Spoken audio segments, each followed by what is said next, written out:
Hello everyone. Radhe Radhe. Most welcome है आप सभी का रंजना की दुनिया में। कैसे हैं आप सभी? आई होप आप सभी बहुत अच्छे होंगे। माता रानी की कृपा आप पर, मुझ पर और पूरे यूट्यूब परिवार पर हमेशा बनी रहे। तो फ्रेंड्स, जैसा कि आप लोगों ने कल तक सुना कि मैं कैसे जली, इसके बाद सामने क्या क्या आने वाला है। दुखों का पहाड़ मेरे ऊपर टूट चुका था। मेरी लाइफ पूरी तरह से चेंज हो चुकी थी। इन सब चीज़ों से मैं अनजान थी। बाहर मैं जलती हुई बाहर जाती हूँ, जैसा कि आप लोग वीडियो में जान चुके हैं कि मेरे आंगन में नल नहीं था और मैं दौड़ती हुई जलते हुए बाहर जाती हूँ और मेरे हस्बैंड पीछे पीछे जाते हैं, वो नल चलाने लगते हैं। उसके बाद मैं नल के नीचे बैठ जाती हूँ। फिर काफ़ी सारे लोग इकट्ठे हो जाते हैं। उसके बाद जितने लोग उतनी बात, बहुत सारी बातें लोग करते गए। फिर कुछ औरतें हमको अंदर ले गईं, मेरे शरीर से पूरा कपड़ा हटाई लोग। उसके बाद सब लोग बहुत ज़्यादा परेशान हुए। मम्मी तब तक आई। मेरे कान में बाली था और मेरे गले में चैन था, जो कि मैं अब जीवन में कभी मुझे, क्योंकि मेरा कान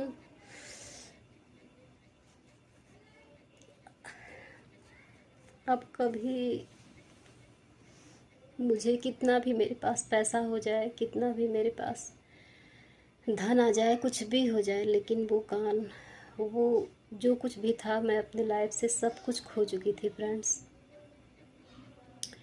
कान की बाली लोग उतारने लगे, गले का चैन उतारने लगे।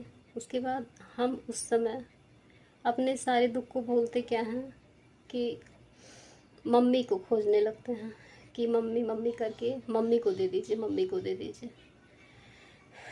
धन का लोभ मरते दम तक छोड़ता नहीं है। हम ये सोचते हैं कि किसी दूसरे के हाथ में ना जाए, और मेरे मुंह से ये निकलता है कि मम्मी को दे दीजिए। हम कहते हैं मम्मी मम्मी। अब मेरी सास चिल्ला के बोलती हैं, हम किने कहा मम्मी। अब इस वक्त मेरे शरीर पे एक पेटीकोट और ऊपर से शाल उड़ा दिया गया मुझे। और उसके बाद ऑटो में बैठ गई मैं 60 किलोमीटर के रेंज पे, मतलब मेरे गांव से गोरखपुर 60 किलोमीटर दूरी पे। अब वो 60 किलोमीटर उस समय ऐसा लग रहा था, वो दर्द, वो तकलीफ़ मैं बता ही नहीं सकती कि उस समय मैं महसूस क्या कर रही थी। उस समय यही लग रहा था कि मेरे पूरे शरीर में कोई मिर्चा रगड़ रहा है। बहुत ज़्यादा जलन, असहनीय जलन, मतलब क्या ही बताएं। बहुत ज़्यादा। किसी तरह गोरखपुर पहुंच गए। आनंद लोक हॉस्पिटल पहुँचे। वहाँ डॉक्टर लोग देखते ही बोले कि ये तो बहुत ही कंडीशन ख़राब है।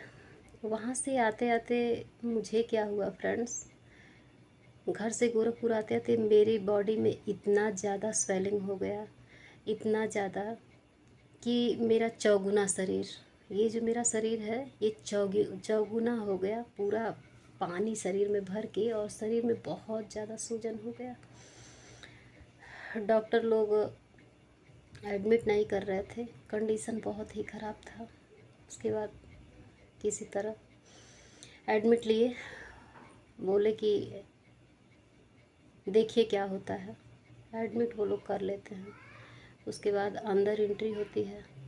फिर उसके बाद मेरे मायके फ़ोन जाता है कि ऐसी ऐसी बात है, और मेरे हस्बैंड करते हैं फ़ोन कि पापा आ जाइए आनंद लोक हॉस्पिटल। और रूबी जल गई। उसके बाद मेरे पापा और मेरी मम्मी, मेरे भाई बहन सब लोग आते हैं।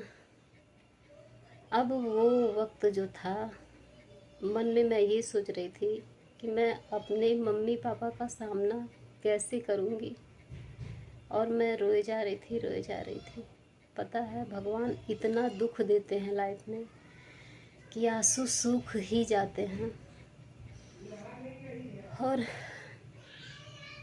उस समय मैं दर्द से व्याकुल तड़प रही थी, एकदम पूरे शरीर में स्वेलिंग थी और जलन इतना ज़्यादा कि क्या ही बताएं।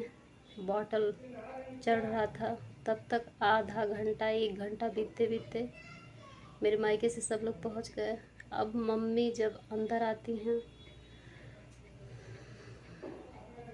तो मम्मी के मुंह से पहला वर्ड यही निकलता है, ये हमार रूबी नाई होखिन, ये हमार रूबी नाई होखिन। एकदम मम्मी। फिर जब हम बोलते हैं मम्मी तो मेरी मम्मी।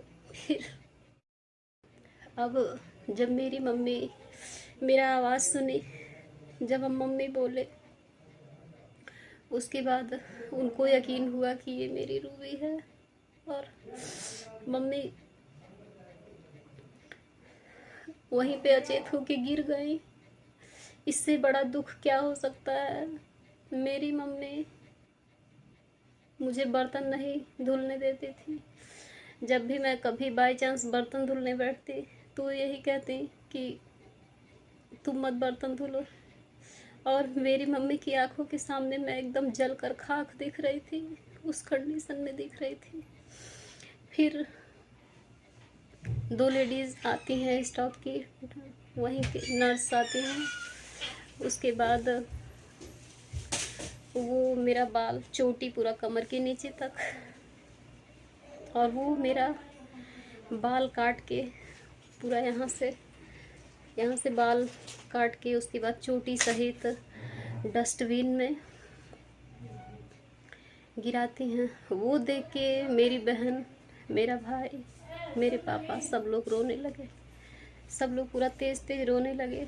उसके बाद क्या होता है कि मेरे डॉक्टर बोले कि आप लोग घबराइए नहीं, इतना मत आप लोग परेशान होइए और भगवान से प्रार्थना कीजिए। 90% कोई उम्मीद नहीं है। अगर आप लोग की प्रार्थना में शक्ति होगी तो 10% चांस है। उस समय मेरी मम्मी को, मेरे पापा को, मेरे भाई बहन को मुझे देख कर के क्या फील हुआ होगा, इसका एक्सप्लेन कोई नहीं कर सकता है और ना तो मैं कर सकती हूँ। लेकिन उस वक्त पूरे परिवार के ऊपर दुखों का पहाड़ टूट चुका था और सब लोग यही सोचे जा रहे थे कि ये क्या हो गया। मतलब कि एकदम कोई कल्पना ही नहीं किया था, ना तो हम किए थे, ना तो मेरे परिवार में। अब धीरे धीरे सबके पास फ़ोन जाने लगा। पूरे रिलेटिव जितने भी लोग थे, रिश्तेदार थे, सब लोग धीरे धीरे करके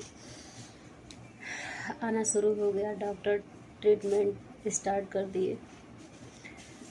डॉक्टर से पूछा गया तो डॉक्टर ये बोले कि 45% ये जल चुकी हैं और अगर ये नाभि के नीचे जली होती तो पॉसिबल नहीं था इनका बचना, लेकिन कुछ चांसेस हैं कि ये बच सकती हैं।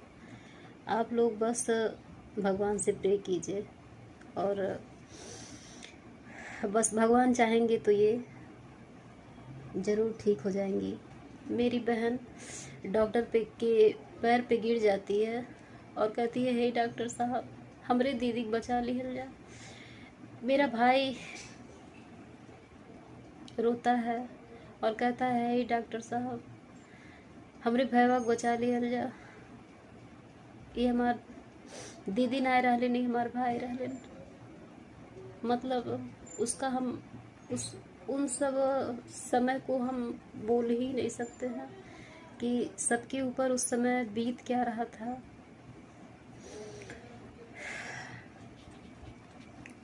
वहाँ से मम्मी को ले जाया जाता है। वहाँ से मम्मी जाती हैं। उसके बाद फिर क्या होता है कि कोई ना कोई मेरे साथ चाहिए और सबका, मेरे परिवार में सबका कंडीशन बहुत ही ज़्यादा ख़राब कि मतलब कोई मेरा सामना, ना तो मैं किसी का सामना कर पा रही थी। जब मैं किसी को, मतलब मेरी बहन को या मम्मी को देखती थी तो रोए जाती थी और न तो वो लोग मुझे देख पा रहे थे और न मैं उन लोगों को देख पा रही थी। एकदम बिल्कुल एक दूसरे का सामना हम लोग कर ही नहीं पा रहे थे। उस वक्त मेरी बुआ आती हैं और बुआ जब आती हैं, आज हमको लेट हो गया है वीडियो बनाने में, दिन में टाइम नहीं मिल पाया है। और सत्यम इतना ज़्यादा खुराफात कर रहा है कि हम क्या ही बताएं आप लोगों से। एकदम बार बार दरवाज़ा खोल रहा है, बार बार दरवाज़ा बंद कर रहा है, बार बार हमको वीडियो बंद करना पड़ रहा है। और दिन में ये लोग स्कूल चले जाते हैं सुबह, तो हम सुबह के समय ही ब्लॉग अपना बना लेते थे, लेकिन आज थोड़ा सा ये बहुत ज़्यादा हमको डिस्टर्ब कर रहा है। आज हम दिन में ब्लॉग नहीं शूट कर पाए हैं, दिन में टाइम नहीं मिला है, और हम रात में ब्लॉग शूट कर रहे हैं। तो सत्यम गया था सामान लाने, तो हम सोचे कि इस बीच हम आप लोगों से बातें कर लेते हैं फ्रेंड्स।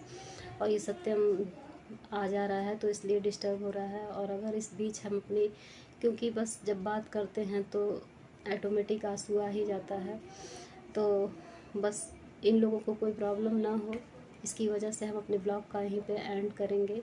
और आप सभी को मेरा सादर प्रणाम, और आई होप आप सभी अच्छे होंगे। आप सभी को मेरा सादर अपनी प्रणाम। सेल्फ स्टोरी तो शेयर कीजिए, लेकिन आप रोया मत कीजिए, रो के कमज़ोर पड़ने की कोई ज़रूरत नहीं है। वो एक बुरा समय था, बुरा सपना था जो कि अब बीत चुका है, तो उसके बारे में आप लोगों को बता के सिर्फ लोगों को मोटिवेट कीजिए कि कोई आगे ऐसा फैसला ना ले। लेकिन आप रोया मत कीजिए, आपको रो के कमज़ोर नहीं बनना है, आपको एक इंस्पिरेशन बनना है सारी महिलाओं के लिए, सारी लड़कियों के लिए। Thank you. आप सभी को मेरा सादर प्रणाम। और बताइए आप लोग कैसे हैं, आप लोगों का खाना पानी हुआ कि नहीं। और मेरी मम्मा आज बहुत अच्छी लग रही हैं, बस नहीं रो रहती ना तो आप लोग देखते तो आप लोग बस खुश हो जाते। मेरी मम्मा का खूबसूरती चेहरा का बस रो कहाँ रो देती हैं आप? हाँ, कहाँ रोए हैं? रोए नहीं रोई हैं, हमको शक्ल देखे आपको मालूम नहीं चलता है। भले साहब मेरे घर मजदूर का मौजूदगी जानबूझ के कर रहा है कि गैर मम्मा मौजूद हंसे, सही बता रहे हैं, ये गैर जानबूझ के ऐसा मौजूदगी कर रहा में है। ये रो देती हैं, तो फिर भी हमको मालूम चल जाता है, भले से पानी से मुँह ले। आपका जो फेस का बनावट होता है ना, उससे मालूम चल जाता है। तो नाइस, मिलता है नेक्स्ट ब्लॉग में, तब तक के लिए बाय बाय। तो इसलिए ये लोग हैं, और ये लोग स्कूल चले जाते हैं, उसी समय में हम अपना ब्लॉग शूट करते हैं। और ये लोग हैं तो इसलिए हम आगे की बातें नेक्स्ट वीडियो में बताएंगे आप लोगों को। साथ और सहयोग बनाए रखिएगा। Bye bye, see you, Radhe Radhe, जय श्री राधे कृष्ण, जय श्री राम।